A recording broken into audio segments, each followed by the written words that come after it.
శ్రీ మహాగణాధిపతయే నమః. మిత్రులందరికీ జై శ్రీరామ్. పరమ పవిత్రమైన సౌందర్యలహరిలో మొదటి శ్లోకం. శివశ్రుత్యాయుక్తో యది భవతి శక్తవ్వితుం నచేదేవం దేవో నకలు కుశల స్పందితుమపి అసత్వామారాధ్యాం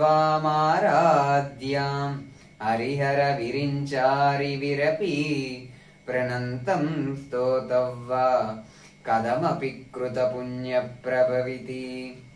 అమ్మా, పరమేశ్వరుడంట నిరంతరం అమ్మతో కలిసి ఉండడం వల్లే స్వామికి శక్తులు వస్తూ ఉంటాయి. శివశక్త్యాయుక్తో అంటే పరమేశ్వరుడు అమ్మవారు ఇద్దరు కలిసే ఉంటారు అర్ధనారీశ్వర స్వరూపంగా. అలాంటి తల్లిని నిరంతరం మణిద్వీపంలో కొలువైనున్న అమ్మవారిని ఇంద్రాది దేవతలు, అష్టదిక్పాలకులు, బ్రహ్మ, విష్ణు, మహేశ్వరులు తదితర దేవతలందరూ వచ్చి అనునిత్యం అమ్మవారి యొక్క పాదాలకు అర్చిస్తూ ఉంటారంట.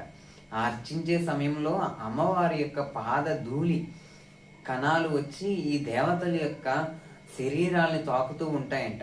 అలా అర్చన చేయడం వల్ల ఆ ధూళి కణాలు అమ్మవారి యొక్క ధూళి యొక్క చరణ ధూళి తగలడం వల్లే వాళ్ళకి శక్తులు వస్తాయంట. ఎలా అంట? బ్రహ్మదేవునికి సృష్టిని రచించే శక్తి, విష్ణువుకి పాలించే శక్తి స్థితి, అలాగే పరమేశ్వరుడికి లయం చేసుకునే శక్తి వస్తుందంట. ఇలాగే ప్రతి ఒక్క దేవతామూర్తి కూడా అమ్మ పాదాలని అర్చించడం వల్లే వాళ్ళకి శక్తి వస్తుందంట. అలాంటి తల్లి కథమపి కృత పుణ్య ప్రభవితి అంటే అమ్మ పూర్వ జన్మ పుణ్యం ఉంటే గాని ఈ జన్మలో నీ పాదాలను పూజించే భాగ్యం కలిగించావమ్మా అంటూ సౌందర్యలహరిలో మొదటి శ్లోకంగా శంకరాచార్యులు చెప్పారు. అంటే చూడండి ఎంత పెద్ద అర్థం. పూర్వ జన్మ పుణ్యం ఉంటే గాని అమ్మవారి యొక్క తత్వం తెలుసుకోలేమంట.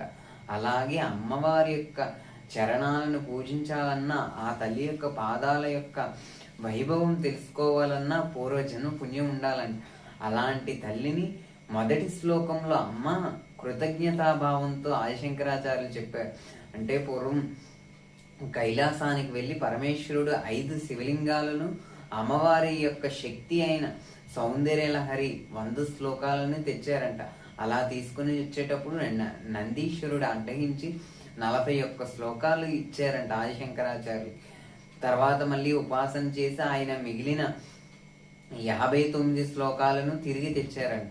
అలాగే ఈ 100 శ్లోకాలను చదవడం వల్ల మన భవిష్యత్తులో ఉన్న ఎన్నో ఆటంకాలను అధిగమిస్తూ అమ్మ యొక్క